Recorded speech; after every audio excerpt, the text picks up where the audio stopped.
Hello, welcome back to Creepy and Kooky Cali vlog. I'm Lauren-Blair Donovan. Alright, this is Kurt Deion, who is basically the East Coast mail me. Is that the best way to put it? You hunt for graves? I don't do much with puppets. I do have a ventriloquist, but I know I know that's very different, so... Regarding this series, you're kind of... Yeah. Yeah, and we connected on Instagram, and he is here at Hillside in Los Angeles looking for graves with his dad, Paul. Hi. And we're just having an outing in a graveyard, as we do. If you've watched the series, we've had 2 Hillside videos, and Kurt's really going to help us find some others, and you seem very good at this. You seem better at this than me. I'm not ashamed to say that. Well, a lot of it is today we just went to a bunch of roadie and we were using Arthur Dark's Hollywood Graveyard video, and it helps also that a lot of the graves here are kind of right next to each other, so it's just like this boom, is a boom, nice boom. cemetery. You know, this there's Al is Jolson, easier. there's Suzanne Plachette, and Michael Landon and Max Factor, all that. So they're all so much closer together. It's nice, and it's pretty well labeled, which not every cemetery is. So now some cemeteries are friendlier than others. So that too. Well, we're gonna go find some graves. I like your photo case, by the way. It's the Brady Bunch movie. It's when Jan's going nuts, and she's like, kill, kill, kill. I was one of the original Brady kids watching it, 1969 Oh, when it came out. I was 9. That's so fun. You visited Sherwood Schwartz. Oh, right? yeah. Okay.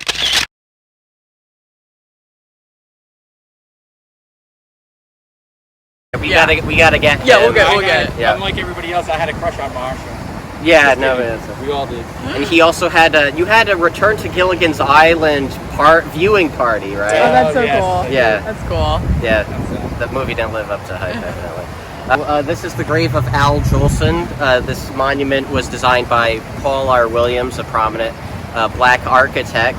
And Al Jolson was, at the time, quite the famous entertainer. These days, he's probably most famous for being in the 1927 movie, The Jazz Singer. This was the first film that had audible lines in it. And he goes, wait a minute, folks, you ain't heard nothing yet, or something along those lines, paraphrasing. I haven't seen it in a few years. And then part of it, he sang. So my dad said that his grandmother, Anna LaFazia, said that when people were first hearing the talkies, people were screaming, in the 20s and everything. So it was quite the phenomenon, and unfortunately, a big part of that role that Al Jolson was doing had him in blackface, which was quite the popular at the time, stemming from vaudeville and minstrel shows. Unfortunately, doesn't make it right in any which way, but he did, I understand, do a lot of civil rights forward thinking things and try to help black entertainers too. So I'm a fan of the book How to Be an Anti-Racist by Ibram X. Kendi, and he says in that racism and anti-racism isn't a tattoo, it's a band-aid that can be applied and taken off kind of with each action you do. So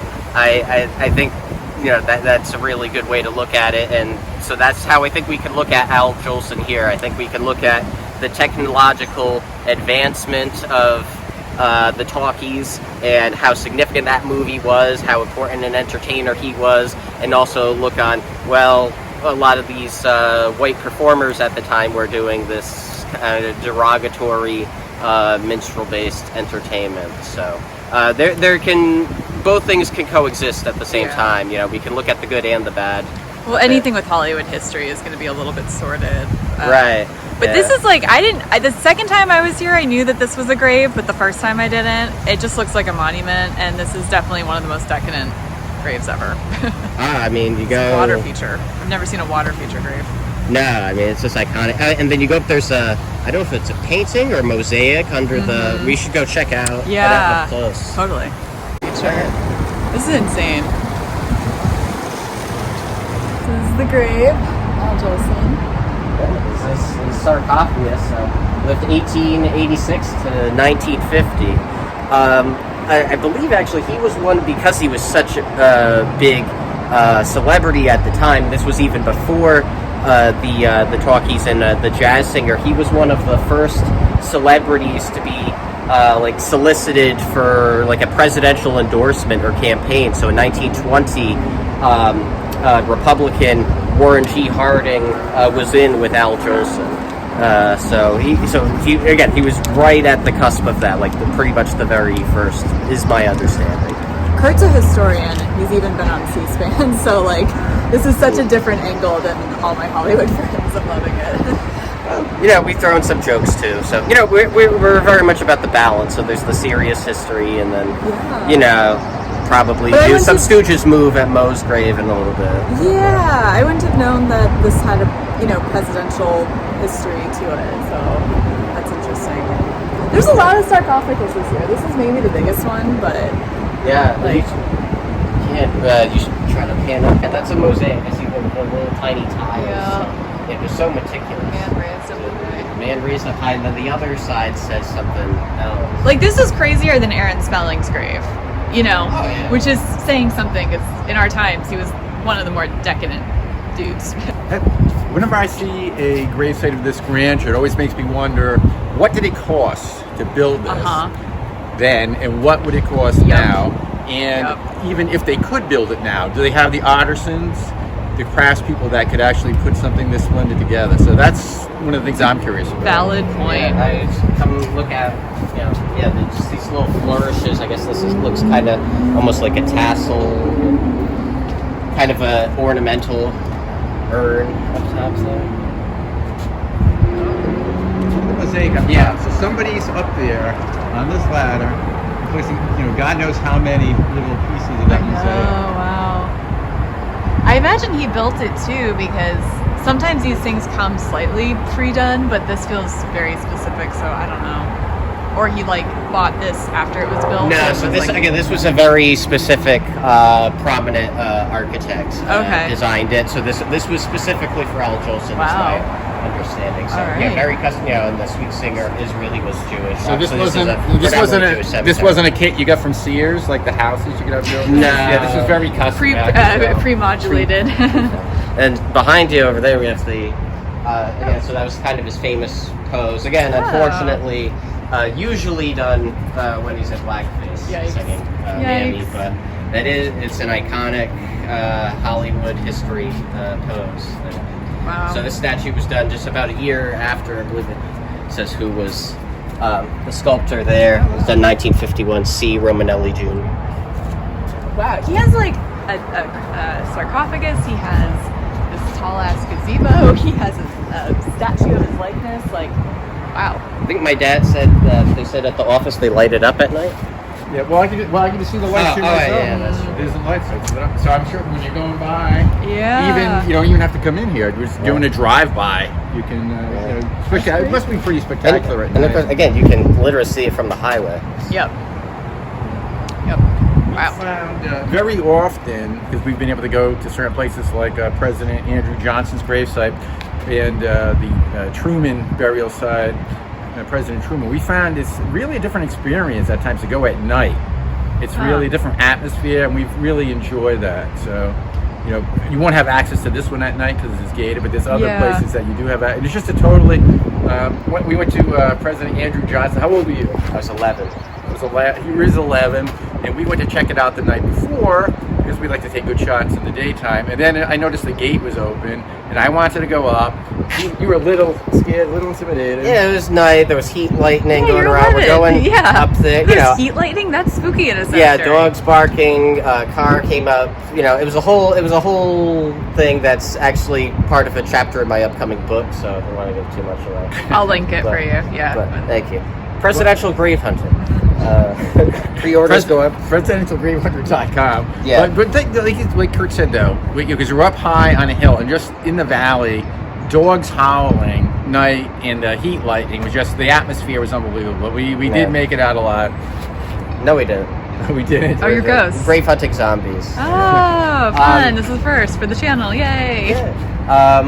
Yeah. So a lot of those 19th century presidential ones, if you ever get in the Midwest or come back east or anything, there's some pretty interesting ones. My favorite's in Cleveland, Ohio. President James Garfield and First Lady Lucretia Garfield have a 180-foot tall tomb. It's made of Berea sandstone. It's got gargoyles, mosaics, a chandelier. You had me at gargoyles. There's different decks.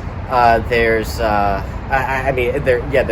terracotta sculptures. You go down into the basement, and he's not in a sarcophagus. He's not in a vault in a wall. It's the casket itself and Mrs. Garfield's. They are just out on catafalques or biers, right? So they're enclosed by wrought iron gates. You can, if the key works and somebody's willing to let you in, you can get in, but usually people just view it from outside the gate. But it's like, technically, if you went in there and you just could flip open the lid, and you wouldn't want to do that, but so the president and first lady just laid right out there, the caskets. In Cleveland, crazy. Ohio, Lakeview Cemetery. So, since Kurt was young, he always liked to try to get as close to the sarcophagi or casket as possible. So we cajoled the keeper there to open it up, and to his memory, only one other folks, the folks from C-SPAN, have been involved with the book Who's Buried in Grant's Tomb. So to his recollection, that we were only the second folks in like about 50 years that actually got in there. So that was quite a fun experience. He might have misspoken and meant 15, but we both would swear that he said 50-50. So, but he had, so we went to get the keys, and it was like a watching a movie with a jailhouse ring with a big ring, and we're sitting there, he's trying the key. It just wasn't working out, and I'm worried that he's just going to give up and tell us forget it. But we kept complimenting him, like, thank you very much for trying. So he goes, it must be on the other set. So he goes up, it gets another whole giant loop with the keys, but finally it clicked and we did get in there. And then there was one other fortunate kid. He doesn't even know how fortunate he was, but somebody else, squirted in with us and got in there close. But he's not even aware. He was never aware that it was pretty much off limits to most people. So. Right place, right time. Yeah. So this is Al Jolson's grave. Seems to be an anomaly out here in the LA area. Even though these are where some of the biggest names are buried, they don't necessarily have the biggest, grandest grave sites in and of themselves. But. Nope, it's very true. The lot are very modest. Yay, we got another Three Stooge. I didn't clock that Mo Howard was here the first time I was here for some reason, and then ran out of time the second time, but we did it. This was the most important grave for me to get at this cemetery. Nice. Because when my dad and I were here 15 years ago in California, I got Curly and Shep, so I still need a Mo and Larry, and then we'll probably end up, if we have time, get Curly Joe and Joe Besser as well. But, you guys are going to Forest on Hollywood Hills, or not? Yeah, tomorrow, right? Or no, Sunday? So tomorrow we're doing Hollywood Forever. Okay, we that's have right. a tour with Carrie Bible. That's and, cool. Right, so she's got Close Up the Cemetery cat, probably arch nemesis of Lady Grimaldi Palms. Nah, she gets along with cats. This is a return visit for this knucklehead. It's actually before grave hunting later with Kurt. I was here about 20 years ago because I loved the Strooges. Yeah. I went to Curly, Larry, and Mo with a friend. So, and then ironically later we picked it up. Now I've been to like a zillion graves, but this was an important grave to me. Yeah. So this is my return about 20 years later. Wow. Some little stones there. The grave hasn't aged today. Well, Yes, it probably has a little bit. So off camera, Paul was like, "Oh, I wonder if this above Mo is available." Do you guys know the story of Marilyn Monroe's grave and the creepy guy on top of her? Right. Yes, I forget his name right now, but right. Wait a minute. Richard I didn't think F. it was. Oh, yes, I didn't think that's it was right. creepy when I did it, but if you guys are gonna excoriate me now, no. No. He I understand. He wanted to Yeah. be. He allegedly put his coffin face down so he could be above. It wasn't great. I've heard. I I think wanting to be a friend is different than exploiting someone. I've heard variations where it's like his friends did it after the service. I've heard that He too. told his wife he His would wife obliged. put a curse on her, He would haunt her. if she did. Yep. And then she was allegedly going to have him exhumed and sell the niche, but then she herself died within the I last didn't 10 hear years. that part. Yeah, she's dead too. Yeah, Yeah, for sure. so She's yeah, next just to him. but relatively recently compared compared to. I didn't know so. that she was going to exhume him. I'm going to That's- Google that later. That's crazy. Yeah, that's what I believe I've read. So I don't think you'd want to do that with Mo Howard because then you'd be within eye poking range. And it could be dangerous. So. Yeah. Unless you know, Why I oughta. if you know the block. and then you do the single finger. Yeah, there's always a workaround. I'm sorry, but this is wild. There's a new section that's very, like, empty, wall to wall, the entire everything, except for this poor guy who's by himself.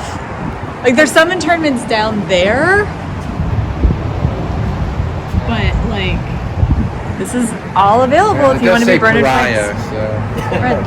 Yeah, but so I think I learned recently. So these are called rosettes. I believe they'll hold these in there. So I like the touch that there's the Star of David. Yeah. on Oh, these, that's cool. so. Nice rosettes. That's fun to say too. Well, I hope Yeah, I hope you're not lonely forever, Bernard Frank. Well, he's really The sweetest heart, biggest smile, Pioneer. brightest blue eyes, unbeatable in cards and everything else. Oh, that's why he cheated at cards. And a pioneer at being in this mausoleum. So, Larry King update. Okay, it's still the temporary placard here, but according to Find a Grave, they say it's him. But I don't know who verified it because any knucklehead can say it's someone's grave, so. The mystery remains, but it's kind of confirmed. He did say on Conan O'Brien's show a number of years ago that he didn't want to be frozen. So this wouldn't be in line with that. But he's probably just joking. I couldn't tell if he was somewhat in jest or just entertaining the idea. Yeah, I don't didn't know either. seem- He had a good sense of humor. Yeah, he didn't seem like totally set on it. I think there was a time too, like 10 to 20 years ago, where people were like more seriously humoring being cryogenically frozen, and that's like kind of fallen out of fashion. And considering he died of COVID, I don't even know if he would have been able to do that. Yeah, so being a Boston Red Sox fan, Ted Williams, Pioneered out there. all that, right? Yeah. Yeah, so his son, John Henry, was very big into it, so there's a big controversy about it. But yeah, so he died in Florida. They removed the splendid Splinter's head and preserved the head and body separately frozen at the Alcor facility in Arizona. So, Science. yeah, quote unquote. Well, if this is Larry, whoever this is, may he rest. I've been to your grave 3 times, so Yeah. hopefully he likes company, if even if it's not our Larry King. Yeah, when I interned at a district court in Rhode Island, sometimes you see different files like, oh, there's Britney Spears. You know, it's not the Britney Spears, but hopefully this is the Larry King. If not, He died it's very an close. anecdote. He probably died very close to when he died, if it's not. So we'll see though. Yeah, so, but what, this looks like Paul pointed out that there might be suspender, or is that a lanyard? Or is it a lanyard or a suspendered? It Suspenders. looks like a, Is it lanyard? No, it's got a clip on it. That's the what- plastic Yeah, I on don't it. think those are. We're trying to look for clues. and again, is it a Dodgers? I think so. Yeah. So, It could be. I don't know. We're, Still not conclusive. so again, we're getting just in case, and then if not, it's an interesting anecdote. Check back in about 3 years. I just learned that Stan Winston did the scissors in Edward Scissorhands effects, and I had to talk about it because on my movie podcast, Let's Finally Watch It, we just did Edward Scissorhands. So thank you for your service, Stan Winston, and thank you for telling me who this is. Yeah, and he also did brought the Terminator to life, as Arthur Dark said, to use his words, in the Terminator movie, James Cameron. So, Nice. a lot of special effects stuff. Yay! You gotta give props to the people who are not just stars but are behind the whole machine. Yeah, absolutely. 100%. It's a whole project, all the different parts. Kurt just found Big Morrow, who I've been wanting to find every time I've been here, actually. His death actively bothers me. Yeah, Like, it's horrifying. And there's 2 kids that died, too. If you don't know, he died in a helicopter crash in a body of water while filming the Twilight Zone movie. Yeah, I haven't. I'm a big Twilight Zone fan. I've not seen the movie though. I mean, probably in part because of. Yeah, I mean, that's the first thing that you're gonna think of because it just kind of marred the. I mean, what's the first thing when you think of The Crow? You think how Brandon, Lee died. See, I haven't seen that. Well, I haven't either. But I mean, that's Yeah, kind of the that's thing. true. It's like, what do you know about it? I know, Vic Morrow and those poor kids died. That's the thing. I found out while watching the Twilight Zone movie with my dad. Oh. He was like, "Oh, by the way," I was like, "Oh, yeah, memory cornfield. I remember that very well." But it just scares me. There's so much negligence in Hollywood. I mean, like, a lot of it's great, but I mean, like, the whole Rust shooting thing at Benton Hargrave, that's another negligence thing that's happening. Be in there real time. tomorrow, probably. Yeah, she's right by Chris Cornell. Yeah. Helena Hutchins. Yes, thank you. I knew it was Helena. I was like, oh, I'm not gonna remember her name. Thank you. But it's just people are gonna die, but when they have to die so tragically and unnecessarily, it hits a different nerve. So poor guy. So the epitaph says, "I loved him as dad." To everyone else, he was Vic, as we were just discussing off camera. His daughter was actress Jennifer Jason Leigh. So like the Hateful Eight. Was it Anomalisa? Was it like a stop motion film I saw her in? It was pretty interesting. I know her from Fast Times at Ridgemont High, but she's like a working actress that pops up in low key like a lot of things. So definitely in the family, and a talented nepo baby. I have a problem with nepo babies, but you have to know how to act, and a lot of them don't that are coming through the ranks now. So that's been a very popular trip, like especially like the last few weeks. I feel it's just really end of come up 2022 again. It became like a mainstream conversation. Yeah. We're at the last day of March of 2023 now, so hold for track. We're done, but yeah. So for my movie podcast, I also watched Casablanca, and Julius Epstein and Phillip Epstein co-wrote it, and I'm glad Kurt's here and Paul because they know way more about this stuff than I do. And also, I could be wrong, but I believe it's Phillip, who's the grandfather of baseball executive Theo Epstein. He was a young executive in his 30s when he helped end the 86-year curse for the Boston Red Sox. They won their championship in 2004. Then he eventually left. He went on to the Chicago Cubs and helped them, and there ended up being, I think, 108-year curse, 1908 to 2016. Yep. So, as a Red Sox fan and a Casablanca fan, I'm really thankful to the Hero. Epstein family. And if you'll remember, which was a kind of a phenomenon with our grave hunting, because we're from Rhode Island, of course, neighboring state to Massachusetts, and we went to graves, and people had decorated the graves. I remember they had, with the Red Sox won finally after 86 years, people had put decorations on graves of long dead Red Sox fans at home. I love it. It was kind of amazing to see. It was just a phenomenon. All of a sudden, Red Sox here, because that's a long drought. Oh yeah, my mom died a year and a half after the Cubs won, and she was from Chicago, and I'm so glad that she got to witness that. That was a big night. So, yay! Oh, I hate it when that happens. I want to look up specifically what number he is for me. Hammering Hank Greenberg was his nickname. And Hank Greenberg is my 68th baseball Hall of Fame grade. I'm in a competition with my friend TJ Fallon. His YouTube channel is Dead History. And I was pretty close to him for a while. I just kept knocking him off. But then he went on a big trip, and I think he's crested 100 now. Oh, but, wow. So I want to pass up at some point, but I can get maybe Casey Stengel on Sunday, maybe get up to 69. So you'll get there. I believe in you. 68. So yeah, I believe in you. Yeah, well, it depends how quickly we get kicked out of Forest Lawn for the Great Mausoleum or whatnot. Oh God, yeah. As long as we have a special appointment with somebody to get us into some that. Oh, I'm jealous. Yeah, so so jealous. So we're hitting those up first, and then if we can't get anybody else, at least we got those, and I'll come back another time. Yeah. Well, yeah. Congrats on number 60. 68. 68. Okay. Hank Greenberg, Detroit Tigers. Yay. Okay. All right, Kurt helped me find Dinah Shore, which is like a whole thing that I don't think I've talked about. I know my first guest and I, Rod Stanley, wanted to find her. I'm pretty sure my second guest, Emma Lieberman, and I, when we left, were like, oh damn, we wanted to get her. And then I did some research and I was very confused because I thought she was in the Palm Springs area, but apparently she was cremated and is in multiple places, including Hillside, and Kurt helped me find her, so yay. Yeah, so, divided, multiple places, divided conquer, right? Did you make a friend? You agree to make a friend?